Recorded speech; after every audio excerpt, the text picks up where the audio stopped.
안녕하세요. IDSL 연구실 석사과정 오성준입니다. 제가 오늘 발표할 논문은 딥캐시 Accelerating Diffusion Models for Free로 CBPR 2024에 게재되었고 현재 인용 횟수는 98회입니다.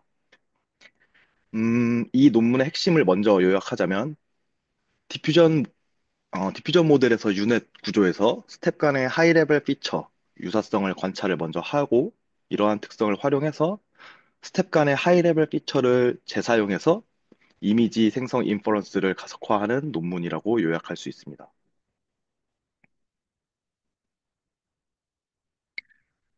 논문 발표 목차는 다음과 같습니다. 먼저 백그라운드에서 모티베이션, 주요 컨트리뷰션, 릴레이티드 워크를 간단하게 살펴보겠습니다. 그리고 제안하는 방법에 대해서는 자세히 살펴볼 것입니다. 특히 이 논문에서 유닛 구조의 스텝 간의 하이레벨 피처가 반복되는 특성을 먼저 분석을 합니다. 그리고 나서 이러한 특성을 이용해서 디노이징 스텝에서 어떻게 캐싱 전략을 사용하는지 살펴봅니다. 이후 실험 결과를 살펴봅니다. 실험 결과는 LDM4 모델, 스테이블 디퓨전 모델, 그리고 DDPM 모델을 중심으로 분석합니다. 마지막으로 이 논문의 결론을 짧게 정리한 후 끝내겠습니다. 먼저 모티베이션입니다. 논문에서 제안된 딥캐시 방법을 적용해서 달에 있는 우주비행사의 사진이라는 프롬프트를 입력으로 넣어주었고 이미지를 쭉 뽑아보았습니다. SDX 모델에서 30스텝으로 디노이징 과정의 이미지를 스텝마다 전부 출력한 그림입니다. 그림에서처럼 디퓨전 모델은 처음에 완전 노이즈 상태의 이미지에서 점차 이렇게 노이즈를 제거해 나가면서 최종 이미지를 만들어냅니다. 그렇다면 여기서 생각해 볼 수 있는 접근은 만약 예를 들어서 어떤 3의 배수, 3, 6, 9 이러한 스텝에서 계산량을 줄일 수 있다면 아니면 혹은 그냥 이렇게 생략을 하고 이러한 스텝은 건너뛸 수 있다면 이런 접근일 것입니다. 만약 그렇게 할 수 있다면 이렇게 최종 이미지까지 생성되는 인퍼런스 타임을 줄일 수 있습니다. 그래서 실제로 이 논문에서 제안된 방법을 적용해 봤을 때 이렇게 오른쪽의 이미지가 왼쪽의 이미지보다 더 빠르게 생성되는 모습을 볼 수 있습니다. 두 이미지 모두 스테이블 디퓨전 1.5 모델에 적용한 것이며 샘플링 방법은 PLMS 방법을 사용해서 50스텝으로 적용을 하였습니다. 다만 이제 오른쪽의 이미지는 논문에서 제안된 디캐싱 방법을 적용해서 좀 더 빠르게 이미지를 생성해내는 모습을 볼 수 있습니다. PLMS는 그냥 디퓨전 모델에서 노이즈를 제거하는 여러 가지 샘플링 방법 중에 하나라고 이해해 주시면 됩니다.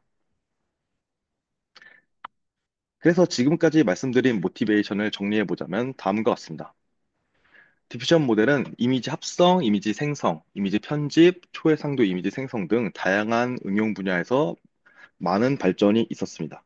하지만 디퓨전 모델의 이런 느린 인퍼런스 스피드가 광범위한 활용의 주요 문제점으로 지적되고 있었습니다. 이것은 이제 디퓨전 모델의 디노이징 과정인 리버스 프로세스가 순차적이고 병렬 처리가 어렵기 때문입니다. 기존에 많이 사용하는 경량화 방법들이 디퓨전 모델에도 좀 적용이 되었습니다. 하지만 기존의 방법을 적용해서 가속하기 위해서는 모델 구조를 재디자인하고 또 재학습하는 과정이 필요합니다. 그래서 이 논문에서는 재학습 없이 디노이징 스텝별 모델 인퍼런스 오버헤드를 줄이는 방법으로 접근합니다. 논문에서 나온 어떤 첫 접근의 물음은 다음과 같습니다. 어떻게 하면 추가 학습 없이 각 디노이징 단계에서 컴퓨테이셔널 오버헤드를 줄일 수 있을까? 혹은 코스트 프리로 디퓨전 모델을 압축할 수 있는 방법은 없을까? 이제 이런 것들을 해결하고자 논문에서 제안하는 방법은 뒤에서 방법에서 좀 더 자세히 말씀드리겠습니다.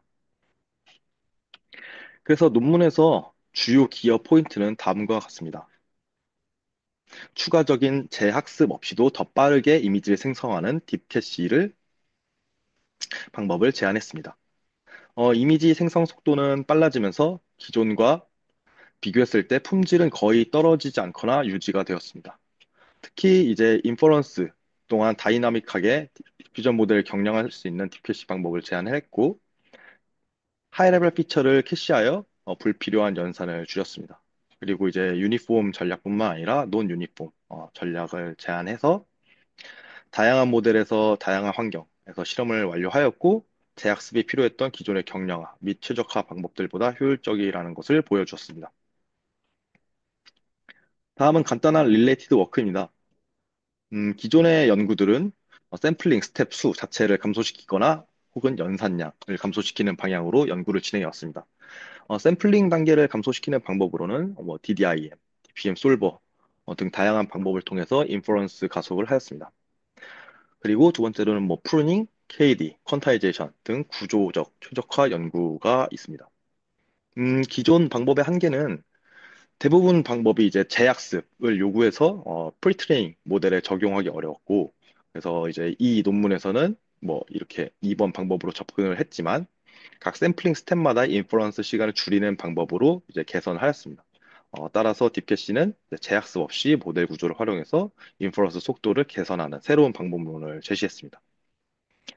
디퓨전 모델이 어떻게 노이즈를 추가하고 예측하는 과정을 통해서 이제 학습을 하는지, 혹은 그리고 나서 추론 단계에서 어떻게 노이즈를 이제 점차적으로 제거해서 이미지를 생성하는지에 대한 수식과 원리는 찾아보는 것을 추천합니다. 그럼 이제 논문에서 제안된 방법을 살펴보겠습니다. 이제 이 논문은 디퓨전 모델에서 유넷에 대한 분석을 먼저 진행하는데 그 부분을 살펴보겠습니다. 이것은 유넷의 간단한 구조입니다.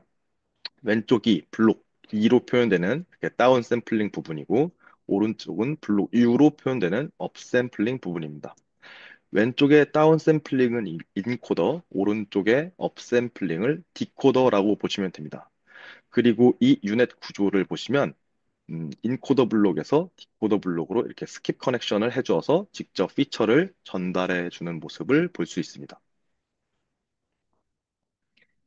이 그림은 디코더 부분인 이제 업샘플링 부분에서 블록 2의 피처를 뽑아본 것입니다. 업샘플링 부분, U2 블럭의 피처를 뽑은 것이기 때문에 비교적 하이 레벨 피처 성분이 들어가 있는 것으로 볼 수 있습니다. 이 오른쪽의 이 부분은 스텝 0과 스텝 1의 피처 맵입니다. 그리고 이 왼쪽 부분은 스텝 19와 스텝 20의 피처 맵입니다.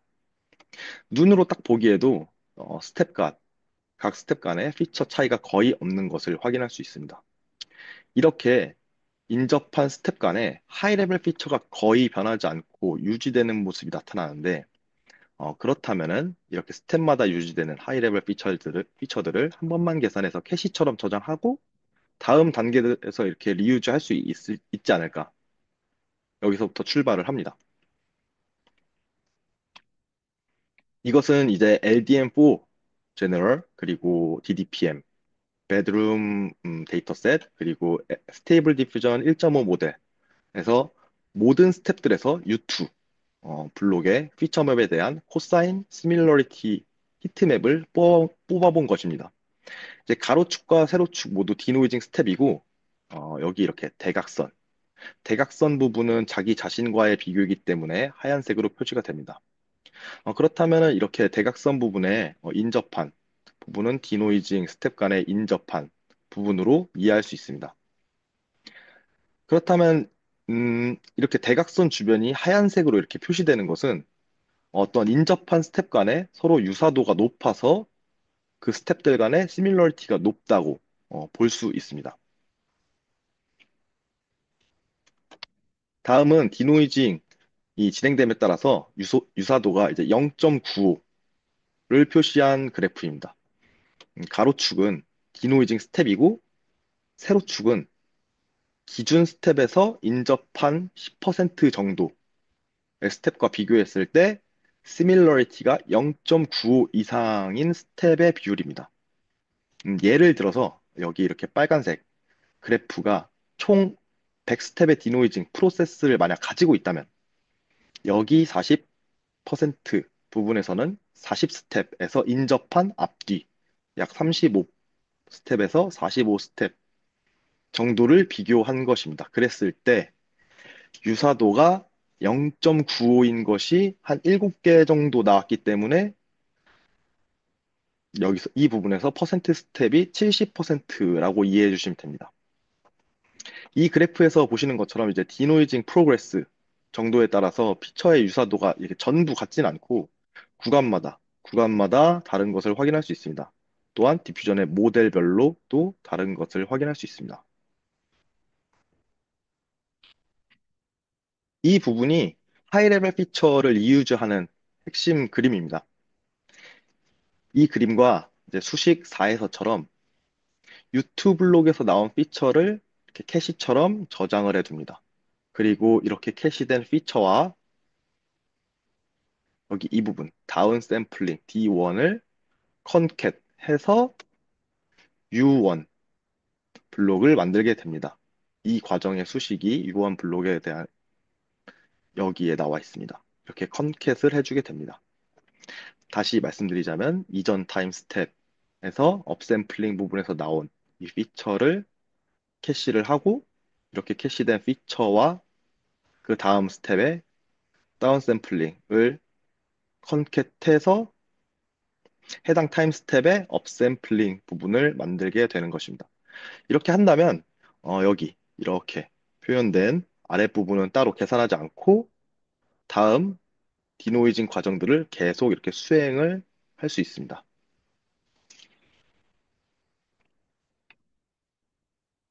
이렇게 유넷 구조에서 하이레벨 피처 리유즈를 통해서 논문에서 제안하는 캐싱 전략에 대해서 살펴보았습니다. 이제 앞으로는 이제 1대 N 그리고 논 유니폼 1대 N 인퍼런스 과정에 대해서 살펴보겠습니다. 첫 번째로는 이제 총 스텝에 1대 N으로 총 스텝을 이제 1대 N으로 나누어서 캐싱하는 방법입니다. 예를 들어서 전체 스텝이 100이고 N을 5라고 가정했을 때 이렇게 수식 6에 의해서 캐시를 하는 횟수가 총 20회가 되고 0, 5, 10 이렇게 5의 배수마다 full inference를 수행하는 캐시가 생성됩니다. 이렇게 여기 0 부분은 전체 인퍼런스를 해서 새로운 캐시를 생성하고 리유즈를 한 다음에 이렇게 5 부분에서 다시 풀 인퍼런스를 통해서 새로운 캐시를 하고 그다음 계속 반복을 하게 됩니다. 이렇게 이제 5번마다 캐시가 재생성되고 재사용되면서 디노이징 과정이 진행이 되는데 n 값이 여기서 이제 커지게 되면은 k 값이 여기서 감소를 해서 업데이트는 덜 하고 그만큼 피처 리유즈를 더 많이 수행을 하게 됩니다. 방금 살펴보았던 이제 1대 n은 다음과 같은 특징이 있습니다. n 값의 설정에 따라서 인퍼런스 스피드 및 이미지 품질 차이가 있기 때문에 적절한 n 값을 찾는 게 중요한데 특히 이 n 값이 커질수록 계산량은 감소하고 속도는 증가하지만 이미지 품질이 그만큼 저하될 수 있습니다. 이렇게 엄청 많이 건너뛴다는 뜻이니까요. 그리고 n 값이 작아질수록 계산량은 증가하는데 비교적 좀 가속화하는 의미가 없어지겠죠. 이렇게 촘촘히 이렇게 캐싱을 하니까요. 하지만 이제 1대 N 캐싱 전략은 좀 한계점을 가지고 있습니다. 이것은 이제 모든 스텝 간격마다 하이레벨 피처가 변하지 않는다는 가정하에 균일하게 구간을 나눠서 가속화한 방법인데, 하지만 아까 봤던 이제 아래 그림과 같이 하이레벨 피처의 시밀러리티는 이렇게 모델별, 그리고 디노이징의 정도와 구간별에 따라서 좀 다른 양상을 보이고 있습니다. 그래서 논문에서는 균일하게 캐싱 간격을 나누는 것에 대한 제한사항을 해결하고자 논 유니폼 캐싱 전략을 제안합니다. 구간을 이렇게 균일하게 나누지 않고 어떻게 집중 캐싱을 통해서 구간을 처음에 이렇게 정해줍니다. 이를 위해서 이렇게 아래와 같은 수식을 제시합니다. 여기서 T는 디퓨전 모델의 총 디노이징 스텝의 수입니다.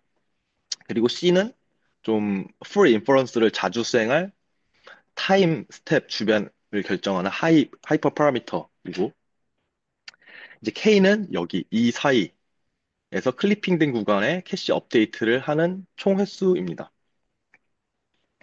아까 n 값을 설정해 준 것처럼 얼마나 캐시를 업데이트할지 결정해 주는 값입니다. P는 P는 1대 n과 가장 큰 이제 차이가 있는데요. 이것은 구간 간격의 비선형성을 조절하는 하이퍼 파라미터입니다. P 값에 따라서 집중 캐싱할 타임 스텝 C 주변에 집중시킬지 아니면 좀 이렇게 멀어지게 할지를 조절할 수 있습니다. 그래서 여기서 L에서 유니크 인트의 이제 LK 값 스텝에 대해서는 full inference를 수행하게 됩니다. 이제 아래 코드가 나와 있는데 이 코드 부분에서 이렇게 인다이스 이 부분을 뜻하게 됩니다. 코드는 아래 링크에서 이제 보실 수 있습니다. 논문의 이제 어펜딕스 부분에서 보면은 이 LDM4 제너럴 모델에서 이미지넷 데이터셋을 이용해서 총 250 스텝의 DDIM 샘플러로 C 값과 P 값의 변화에 따른 평가 지표를 좀 비교를 해놨습니다. 첫 번째 표에서 P 값은 이제 1.2, 그리고 캐싱 인터벌 K는 20으로 고정한 채 P 값의 변화에 따른 이 성능 지표 변화를 살펴봅니다. 캐싱 중심부가 이제 C값이 약 120 정도일 때 비교적 성능 지표들이 좀 우수한 것으로 나옵니다. 그리고 또 이 아래 표에서는 C값은 120, 캐싱 인터벌은 20으로 고정을 한 채 P값에 따른 성능 변화를 관찰을 하는데 P값이 1.3 정도일 때 좀 비교적 우수한 성능을 나타내는 것으로 관찰하였습니다. 이제 다음 목차로 실험 결과를 살펴보겠습니다. 실험 결과로 들어가기 전에 이제 왼쪽의 그림에서는 모델의 스킵 브랜치에 따른 연산량 분포가 좀 다른 것을 보여주고 있습니다.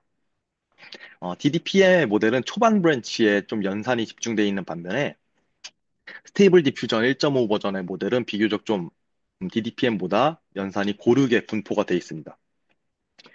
이것은 모델마다 그리고 캐싱 시 스킵 브랜치의 선택에 따라서 제한한 딥캐시를 적용한 가속의 성능이 좀 달라질 수 있다는 점을 말해줍니다. 그래서 논문에서는 좀 여러 가지 비교 실험 그리고 트레이드 오프를 고려해서 다음과 같이 선택했습니다. DDPM은 브랜치를 3번, LDM4 제너럴 모델은 브랜치를 1번, 스테이블 디퓨전 모델은 브랜치를 2번을 선택했습니다. 이제 오른쪽 그림에서는 어떤 부분을 선택하느냐에 따라서 브랜치를 어떻게 선택하느냐에 따라서 연산을 이렇게 생략할 부분이 결정됩니다. 이 그림에서는 이제 2번 브랜치를 선택했습니다. 그래서 다음 스텝에서는 이제 캐싱할 부분을 이렇게 전달해서 이렇게 D1과 이렇게 컨캣을 하고 U1 블록을 통해 이렇게 다음 스텝으로 넘어가게 됩니다.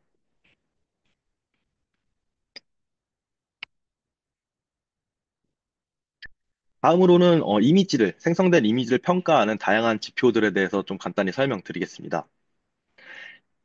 하늘색 화살표 아래로 내려간 것은 이제 낮을수록 지표가 좋은 것이고, 이렇게 올라간 것은 높을수록 성능이 좋다. 이렇게 이해해 주시면 됩니다. FID는 생성된 이미지와 실제 이미지의 이제 분포 간의 거리를 측정하는 지표인데, 생성된 이미지의 품질과 다양성을 평가하는 지표입니다.